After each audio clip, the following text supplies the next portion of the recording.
nosso primeiro dia de jejum, o tema é A fé vem por ouvir. E o nosso texto está lá em Romanos, no capítulo 10. E eu queria meditar com você um pouquinho. Romanos, capítulo 10. Nós vamos ler alguns versículos, tá bom? O versículo-chave é o versículo 27. Mas eu queria ler com vocês o primeiro versículo também. Vamos ler? Vamos lá, Romanos 10, capítulo 10, versículo 1. Irmãos, o desejo do meu coração e a minha oração a Deus pelos israelitas é que eles sejam salvos. Leiamos também o versículo de número 8 ao 17, que é o tema central da mensagem. Mas o que ele diz? A palavra está perto de você, está em sua boca e em seu coração. Isto é, a palavra da fé que estamos proclamando. Se você confessar com a sua boca que Jesus é Senhor e crer em seu coração que Deus o ressuscitou dentre os mortos, será salvo. Porque com o coração se crê para a justiça e com a boca se confessa para salvação. Como está escrito, todo aquele que nele crê jamais será envergonhado. Não há diferença entre judeus e gentios, pois o mesmo Senhor é o Senhor de todos e abençoa ricamente todos os que invocam, porque todo aquele que invocar o nome do Senhor será salvo. Mas como invocarão aquele em que não creram? E como crerão naquele em que não ouviram falar? E como ouvirão se não houver quem os pregue? E como pregarão se não forem enviados? Como está escrito, como são belos os pés dos que anunciam boas novas. No entanto, nem todos os israelitas aceitaram as boas novas. Pois Isaías diz, Senhor, quem creu na nossa mensagem? Consequentemente, a fé vem por ouvir a mensagem, e a mensagem ouvida mediante a palavra de Cristo. Amém? Glória a Deus. Até aqui, meus irmãos. Vamos mais uma vez fazer uma oração? Eu queria que você criasse aí na sua casa um ambiente espiritual. Que você tivesse na sua casa um lugar que você conseguisse ficar tranquilo para esses dias de... meus irmãos, para esses dias de jejum. Um lugar onde você pudesse estar concentrado em Deus, na sua palavra, sem que você tenha distrações ou as menores distrações possíveis. Amém? Vamos orar ao Senhor. Pai Santo, Pai querido, obrigado pela Tua palavra. Nós pedimos que ela tenha relevância. Nós pedimos que ela tenha efeito. Nós pedimos que ela tenha eficácia. E que ela alcance, Senhor Deus, a vida de todos os que nos ouvem nessa noite. E que mediante o poder do Teu Espírito, Senhor, a Tua palavra, Senhor, seja ministrada com ousadia, com poder e para a glória do Teu santo e bendito nome. Nós oramos e oramos em nome do Senhor Jesus. Amém e amém. Glória a Deus.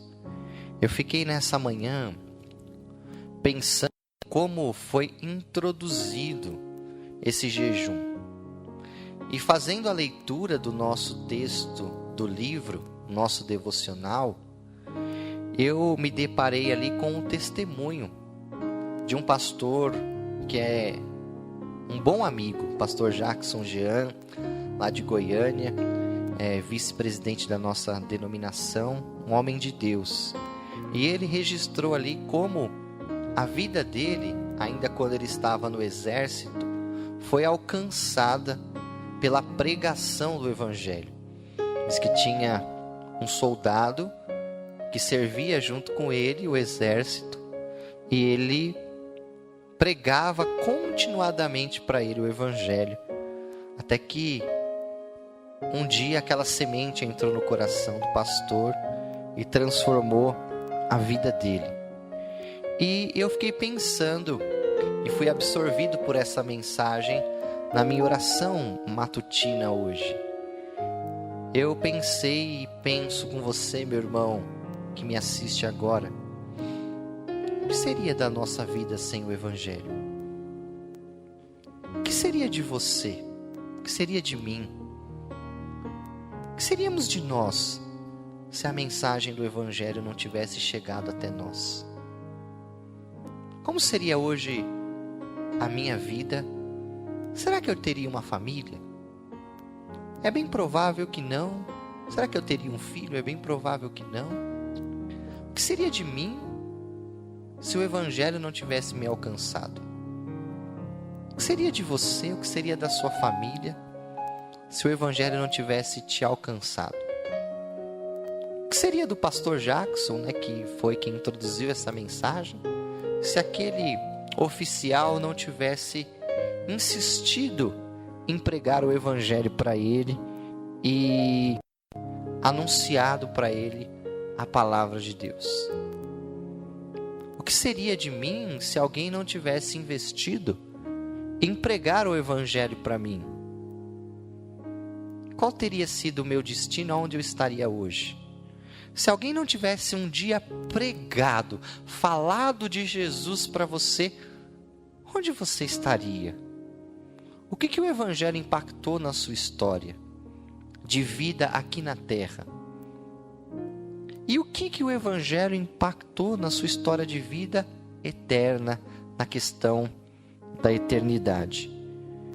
Esse Evangelho, para chegar até nós, foi anunciado e foi pregado por alguém.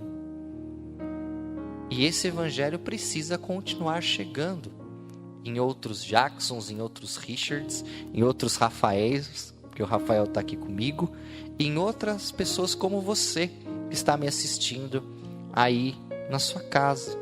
Esse Evangelho precisa chegar.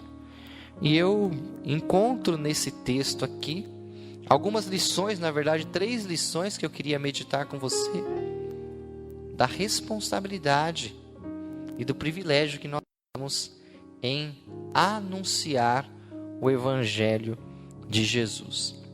Então, Paulo escreve a sua epístola aos Romanos. A epístola de Paulo aos Romanos é a carta mais teológica do Novo Testamento. Paulo, ele explica e aplica a obra de Cristo no Calvário. Há alguns que chamam a epístola aos Romanos do Evangelho segundo o apóstolo Paulo. E, na verdade, no capítulo 10, ele ensina 3 verdades que eu queria conversar com vocês aqui. Ele ensina muito mais do que 3, mas 3 eu separei dentro do tema, que é o desejo de Paulo sobre a salvação dos judeus, a importância da pregação e o conteúdo da pregação. Então eu queria trabalhar com você esses 3 tópicos. O desejo de Paulo sobre a salvação dos judeus, a importância da pregação e o conteúdo da pregação. Então eu tenho poucos minutos para desenvolver esse tema com você. Paulo, já no capítulo 9, ele fala sobre o amor que ele tinha pelo seu povo. O amor que Paulo tinha pela sua pátria e pela sua nação e pelo seu povo, os hebreus ou os judeus. Paulo, ele chega a dizer que ele consideraria o fato de ser amaldiçoado para que eles fossem abençoados. De tal forma era o amor de Paulo para com o seu povo. Há alguns que dizem que Paulo sofreu muitas perseguições dos judeus porque o patriotismo tomava conta do seu coração. Então, sempre que ele chegava numa cidade para pregar o evangelho, ele sempre procurava uma sinagoga dos judeus para pregar primeiro para eles. E os judeus sempre rejeitavam a mensagem de Paulo, a mensagem do Evangelho, a mensagem de Cristo. E por isso Paulo teve muitos problemas por causa desse patriotismo e desse amor profundo que ele tinha pelo seu povo. E aqui no versículo 1 do capítulo 10 que nós lemos, Paulo fala que ele orava constantemente pela salvação dos judeus. Olha o que ele fala aqui. Ora, irmãos, o desejo do meu coração e a minha oração pelos israelitas é que eles sejam salvos. Então, tinha um desejo, um desejo ardente no coração de Paulo, que ele transformou em oração, e essa oração era para a salvação do seu povo, a salvação dos israelitas. E, irmãos, esse desejo do coração de Paulo tem que ser o desejo meu e seu. Tem que ser um desejo entranhável no seu coração a respeito dos seus amigos, a respeito da sua família, a respeito da sua cidade, a respeito da nação, a respeito do mundo. Nós temos que ter um desejo sincero e verdadeiro no coração que o povo seja salvo. Olha pelo que Paulo orava. Se eu recebi esse pedido de oração mais do que 50 vezes na minha vida, foi muito. Pastor, ore pela salvação. Às vezes nós oramos pela cura. Às vezes nós oramos para que a porta se abra. Às vezes nós oramos pelo relacionamento, pelo casamento. Às vezes nós oramos pela saúde. E não há nenhum problema em orar por essas coisas, porque Deus tem poder em atendê-las. Mas o quanto nós oramos pela salvação das pessoas que nós amamos? Quanto tempo você gasta orando para que os seus filhos, para que os seus irmãos, para que os seus sobrinhos, para que os seus amigos sejam salvos? Então Paulo está escrevendo sobre a salvação para um povo que ele orava para que fossem salvos. Irmãos, a prioridade nas nossas orações deve ser para que haja salvação. Para que haja salvação na sua casa, para que haja salvação na sua família, para que haja salvação dentre os seus amigos. E eu desafio você nesse propósito de jejum a orar por salvação, a orar para que os seus sejam salvos. Posso ouvir um amém, meus irmãos? O segundo ponto é que Paulo enfatiza a necessidade que temos de anunciar a palavra. Eu vou ampliar um debate aqui, é claro que o tempo é pequeno, mas eu quero colocar aqui uma pitada de sal numa frase que eu mesmo já mencionei e citei várias vezes, e acredito nela, em partes. São Francisco de Assis, ele disse: pregue o evangelho, e se necessário for, use palavras. É uma bela verdade, mas ela é só parte da verdade, porque ela fala sobre pregar com a nossa vida, pregar com as nossas atitudes. E não há nada melhor do que pregar com as nossas vidas e pregar com as nossas atitudes, para que isso seja um atrativo para a nossa pregação. Como assim, pastor? Você pode pregar através das suas boas obras, você pode pregar através do seu testemunho, e a pessoa pode olhar e ver que existe um Deus na sua vida. Ela pode olhar e ver que você é diferente, que existe um brilho em você. Mas ela só vai saber quem é esse Deus, ela só vai saber que brilho é esse e como encontrar, se você anunciar e pregar a palavra para ela. Então, ser testemunha de Cristo e ver uma vida de testemunho é o que vai dar crédito à sua pregação, mas não vai ser o substituto da sua pregação. Não, pastor, eu prego com a minha vida, eu prego com o meu testemunho. Glória a Deus, isso é fundamental. Mas para quê? Para que a pessoa ouça o que você tem a dizer, para que a pessoa dê credibilidade para aquilo que você vai falar, mas não para ser um substituto da pregação. É interessante que Paulo ele fala que a salvação e a fé em Cristo vem através da pregação. E é a pregação o método de Deus para a salvação e para a conversão. Deus escolheu salvar as pessoas e se revelar às pessoas pela propagação do Evangelho, pela propagação da palavra.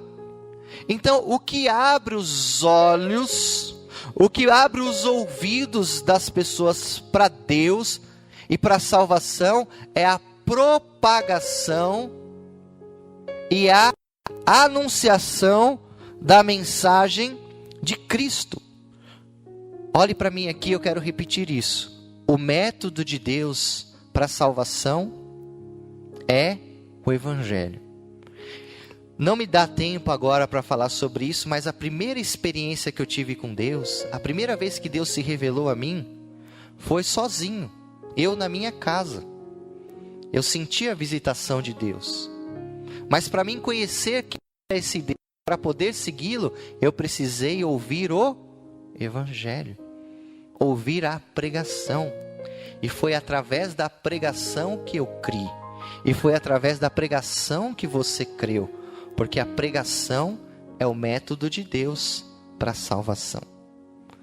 Por isso, meus irmãos, eu quero dizer uma palavra que vai ser até uma palavra pesada. Se você que não quiser ouvir, troca de canal.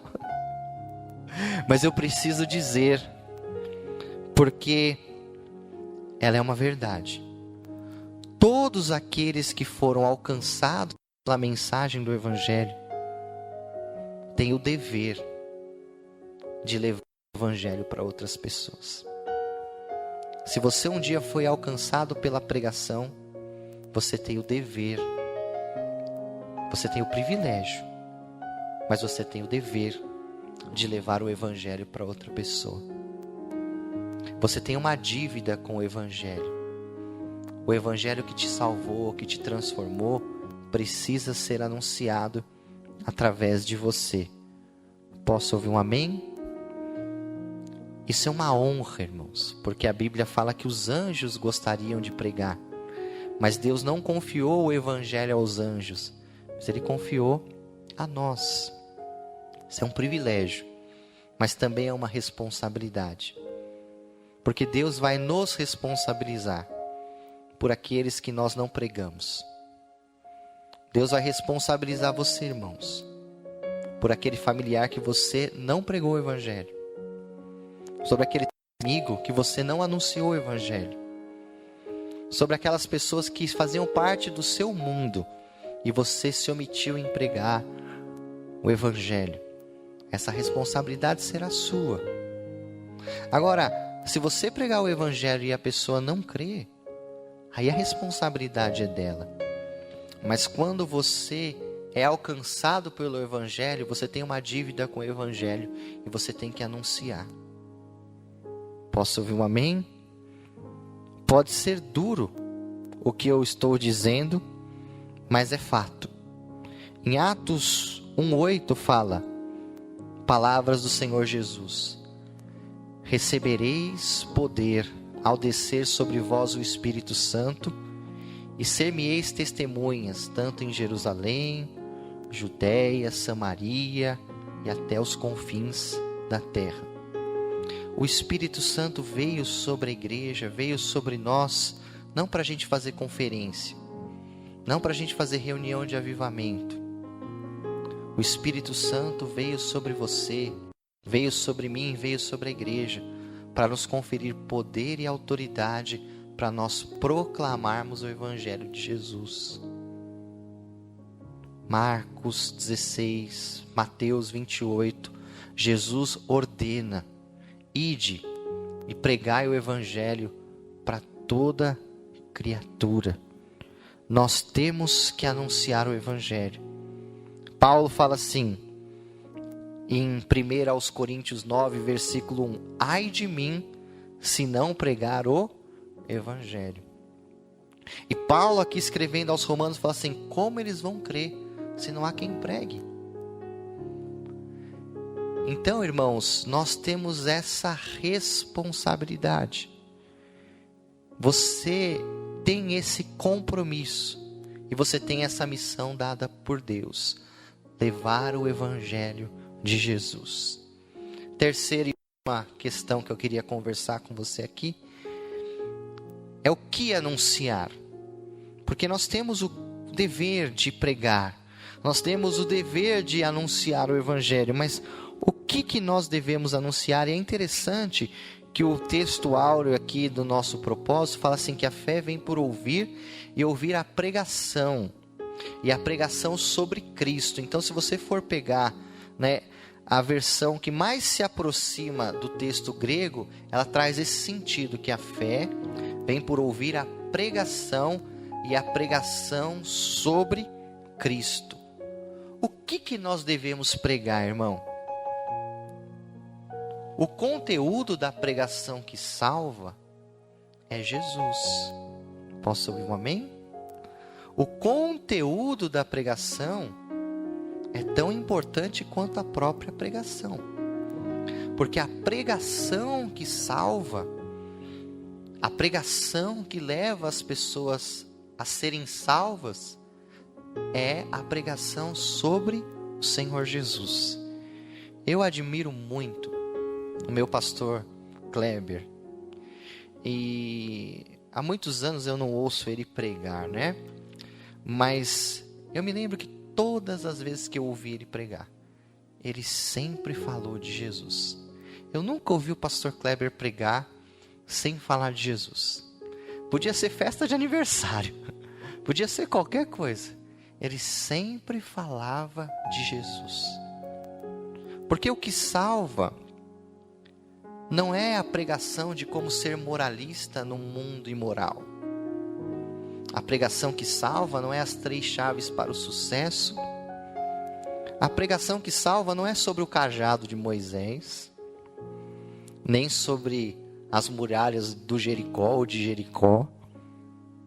E nem a pregação que salva não é a vitória de Josafá sobre o rei da Síria, e nem sobre Mefibosete que sentou na mesa do rei Davi. A mensagem que traz salvação é sobre como Jesus foi levantado na cruz, sobre o cajado de Jesus, que é a cruz do Calvário, sobre não a moral do homem, mas sobre os méritos e a justiça de Cristo que nos foi imputada pela fé. Não sobre as muralhas de Jericó, mas sobre as muralhas que Jesus derrubou com o seu sacrifício na cruz, fazendo união entre Deus e o homem. E não sobre a vitória de Josafá, mas sobre a vitória do Cordeiro sobre a morte. Esse é o conteúdo da mensagem. Você tem que pregar, e você tem que pregar o quê? Jesus. Pregar que Ele morreu, que Ele ressuscitou. Quando Jesus mandou pregar, Ele falou assim, ide anunciar o Evangelho. E o conteúdo do Evangelho é Jesus. Quando Jesus fala, ide anunciar o Evangelho, Ele está falando, ide falar sobre mim. Eu queria encerrar aqui. O pastor Pedro Mendes escreveu um livro maravilhoso. E eu recomendo, eu até trouxe ele aqui para mostrar. Que é bom a gente ter que mostrar, né? O livro fala, pregador, fale de Cristo. E ele faz uma exposição brilhante aqui de como os púlpitos e as pregações têm sido mal usadas para falar sobre tantas coisas e furtado Jesus dos púlpitos. E aí, para encerrar, eu escrevi aqui, na verdade, um poema que ele escreveu no livro, e eu queria ler com você e depois concluir te dando um desafio, me dando um desafio. O poema do pastor Pedro Mendes fala assim: fale de Cristo, fale do que Ele é, do que Ele faz e do que Ele fez. Fale outra vez. Fale da beleza que nele há, da graça que nos basta, do toque que cura, do perdão que concede. Fale da ternura. Fale de como tratou a criança, a mulher que pecou e a mãe na desventura. Fale de como atendeu ao desvalido, de como interagiu na dor e restaurou o excluído. Fale de Jesus, o Deus eterno revelado. Fale de quando Ele falou. Fale de quando Ele permaneceu calado. Fale da cruz, de como o paraíso abriu ao homem condenado. Fale do cordeiro que foi morto. Fale do ressuscitado. Fale do Consolador que prometeu, do Espírito Santo derramado. Glória a Deus. Seria melhor se fosse o Silvio lendo, mas o conteúdo é maravilhoso. O transmissor nem tanto, mas o conteúdo é excelente. Vamos falar de Jesus, irmãos. Vamos espalhar a mensagem do Evangelho. E eu quero desafiar você a duas coisas. A primeiro, a você anotar o nome de todos os teus familiares, de todos os seus amigos e conhecidos que ainda não conhecem Jesus. Anote. Eu vou fazer isso, irmãos. Eu vou fazer isso. Eu fui desafiado por essa palavra. E vamos orar por eles nesse tempo, como Paulo orava. Mas não vamos só orar, não. Vamos dar um jeito de pregar o Evangelho para eles. Escrever um e-mail, escrever uma mensagem, escrever uma carta, seja da forma que Deus te der sabedoria. Se comprometa a orar e a pregar o Evangelho para essa pessoa, falar sobre o amor de Jesus. Quem sabe nós não veremos durante esse jejum diversas conversões. Vamos pregar Jesus. Esse é o meu desafio para mim mesmo e para você. Posso ouvir um amém, meus irmãos? Amém, glória a Deus. Então essa foi a mensagem que o Senhor colocou no meu coração. E eu quero fazer uma oração aqui por você que tem pessoas na sua família que ainda não conhecem Jesus. Você que quer ser um instrumento de Deus para pregar o Evangelho nesse tempo. Vamos orar. Senhor, Tua palavra foi dita, Tua palavra foi ministrada, e eu te peço, Senhor, que o Senhor alcance cada nome que está sendo mencionado, cada pessoa que está sendo colocada diante do Senhor. Te peço que o Senhor também nos dê ousadia para levarmos a mensagem do Evangelho, Pai. A mensagem que um dia transformou a nossa vida e que nós somos devedores a essa mensagem, Pai. Traz essa compreensão, Pai, no nome sagrado, bendito e precioso de Jesus o Cristo. Amém e amém. Glória a Deus.